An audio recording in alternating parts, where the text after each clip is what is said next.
Sakal Gunaarnavasya Vande Guru Sri Charanarabindam.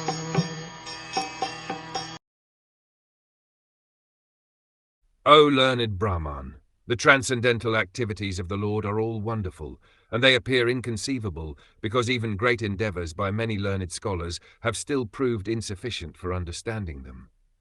The acts of the Supreme Lord, in the creation of just this one universe, appear inconceivably wonderful. And there are innumerable universes, and all of them aggregated together are known as the created material world. And this part of his creation is only a fractional portion of the complete creation. The material world stands as a part only.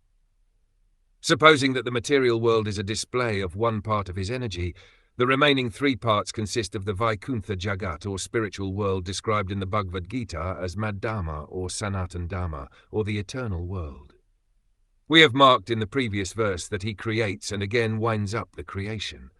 This action is applicable only in the material world because the other greater part of his creation, namely the Vaikuntha world, is neither created nor annihilated. Otherwise the Vaikuntha Dham would not have been called eternal. The Lord exists with Dham. His eternal name, quality, pastimes, entourage and personality are all a display of his different energies and expansions. The Lord is called Anadi, or having no creator, and Adi, or the origin of all. We think in our own imperfect way that the Lord is also created, but the Vedanta informs us that he is not created. Rather, everything else is created by him. Therefore, for the common man, these are all very wonderful matters for consideration. Even for great scholars they are inconceivable, and thus such scholars present theories contradictory to one another. Even for the insignificant part of his creation, this particular universe, they have no complete information as to how far this limited space extends, or how many stars and planets are there, or the different conditions of those innumerable planets. Modern scientists have insufficient knowledge of all this.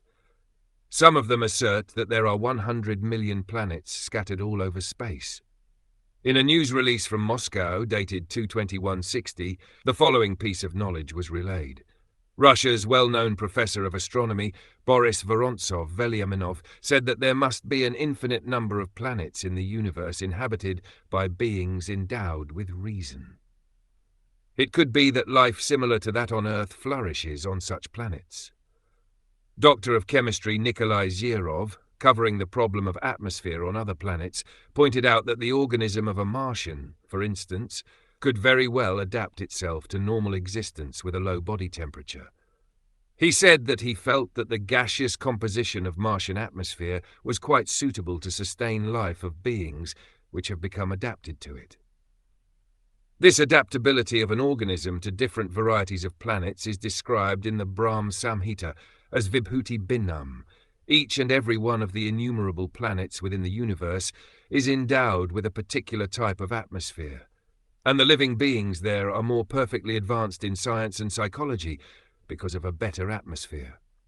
Vibhuti means specific powers, and Bhinnam means variegated.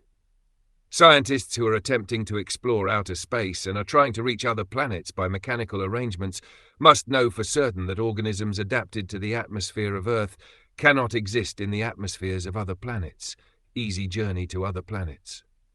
One has to prepare himself, therefore, to be transferred to a different planet after being relieved of the present body, as it is said in the Bhagavad Gita. Those who worship the demigods will take birth among the demigods. Those who worship ghosts and spirits will take birth among such beings, and those who worship me will live with me. Maharaj Parikshit's statement regarding the workings of the creative energy of the Lord discloses that he knew everything of the process of creation. Why then did he ask Shukdev Goswami for such information? Maharaj Parikshit, being a great emperor, a descendant of the Pandavas and a great devotee of Lord Krishna, was quite able to know considerably about the creation of the world, but that much knowledge was not sufficient. He said therefore that even greatly learned scholars fail to know about that, even after great effort. The Lord is unlimited, and his activities are also unfathomed. With a limited source of knowledge and with imperfect senses, Any living being up to the standard of Brahmaji, the highest perfect living being within the universe, can never imagine knowing about the unlimited.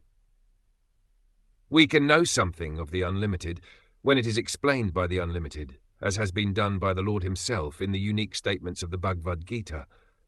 And it can also be known to some extent from realized souls like Shukdev Goswami, who learned it from Vyasadev, a disciple of Narad. And thus the perfect knowledge can descend by the chain of disciplic succession only, and not by any form of experimental knowledge, old or modern.